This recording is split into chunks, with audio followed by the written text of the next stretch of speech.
তুই তুই আমাকে সেদিন বললি যে তুই আমায় চাঁদ কিনে দিবি। শোন, তুই আমাকে কিছু কিনে দিস না, হ্যাঁ? তুই বরঞ্চ একটা কাজ কর, আমি তোকে কিছু টাকা বেশি দিচ্ছি, তুই সেই টাকাটাকে আগে নিজের গেলার পেছনে খরচা না করে সেই টাকাটাকে একটু জমাতে শেখ, হ্যাঁ? এখনই ইনকাম করতে শিখিসনি, চলিস তো বাপের পয়সায় আর দিদির পয়সায়, ঠিক আছে? তাই তো আমাকে চাঁদ চাঁদ তোর কিনে দিতে হবে না, আমি বুঝেছি তোর চাঁদ কিনে দেওয়ায় গ্রহণ লেগে গেছে, তোর আমাকে চাঁদ কিনে দিতে হবে না।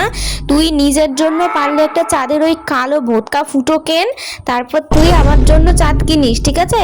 তুই আমাকে কথা দিবি না, তুই আমাকে কোনো কথা দিবি না যে আমি তোকে এটা কিনে দেবো, আমি তোকে ওটা কিনে দেবো, ঠিক আছে? কারণ আমি পাই না, আলটিমেটলি আমার গেটের পয়সাগুলো তুই নিস, ঠিক আছে? তুই যদি মানুষের বাচ্চা হোস, তুই আর এই সপ্তাহে 3 বারের বেশি, মানে আজকে নিয়ে 3 বার আর 4 বার তুই আমার থেকে টাকা চাইবি না, ঠিক আছে? বুঝতে পেরেছিস? আর যদি সেটা চাস তাহলে বাড়িতে ফিরবি না, যেখানে গিয়ে উড়াস, যার পেছনে উড়াস তার কাছে থাকবি।